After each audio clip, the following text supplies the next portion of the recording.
When you're divorced or separated, getting ready to send your kids back to school can leave you with a lot of decisions. But which parent gets to make these decisions? I'm Jenny Bradley, owner of Triangle Smart Divorce in Cary, North Carolina. When it comes to your kids' education, the simple answer to this question is the parent who has sole legal custody. If you have sole legal custody over your child, you can make decisions about their schooling without consulting the other parent, though this is not what we would always recommend.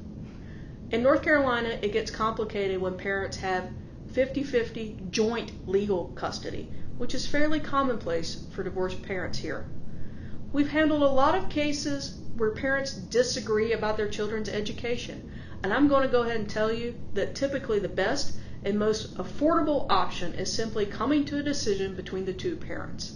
We understand that for one reason or another, you can't always agree, but there are multiple options available to you to help resolve the disagreement.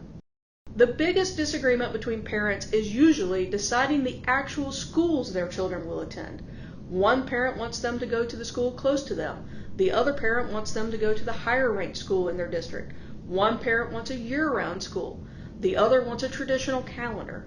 For whatever reason, parents just don't agree on the school choice. For most families, the school your child attends is going to be determined by the node they live in. If children split their time between the two parents' households, the school options will be based upon where they spend the majority of their time. It's almost impossible for children to split their time completely evenly between two households. The issue of school choice, though, can still arise if one parent wants to send a child to something other than their base school, like a magnet, a charter, or a private school. And then there are other decisions, like, and we've seen this one a lot this past year, whether the kids are going to do virtual learning, or which extracurricular activities the kids are going to participate in, or the electives they're going to take. Even parents in an intact marriage disagree on some of these choices and must find a way to resolve them. We advise clients to pick their battles. We caution against spending a lot of time and money to figure out if your kids should do soccer or cheer or band. But it might be worth it to you if the issue is attending a magnet school that caters to your child's strengths versus your base school, which may not suit your child's needs. And again, we're going to stress this, if you can come to a decision together about the issues we've talked about, that's going to be best.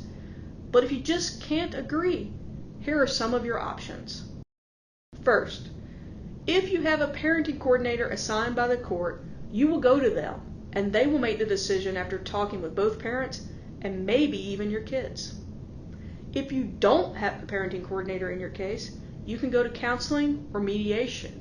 You'll have to pay for these services, but it allows for a neutral third party to be involved to assist in the decision making. If you are currently going through a separation, most of these issues can be addressed in your separation agreement or consent order. If you still can't agree, we can add in mediation and arbitration provisions. This will help keep you out of court in the future. We recommend going this route, especially if you anticipate future issues, or if your child has not started school yet and there are a lot of choices ahead of you. You can include a ton in the agreement, from which schools your children are going to attend to the number of activities your children will be allowed to participate in. And if none of this works for your situation, you can go to arbitration or court to get your issue resolved. The problem with this is that neither parent is the one actually making the decision about your children's lives. A judge or an arbitrator who doesn't know your child and doesn't have personal knowledge of the full situation is making the decision. Typically, the judge or arbitrator is going to keep the child at the school they've already been attending unless there's a significant issue without considering any of the rest of your concerns, except for maybe transportation. With our clients, going to court is always the last resort. Listen, we know that figuring out school issues can be stressful, but in the end, it is important to remember that our focus should be on what's best for your child.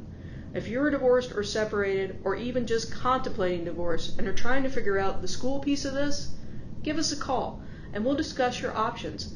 Don't wait until it's too late. You want to have control over the situation so you can make sure your child has the best opportunity to succeed.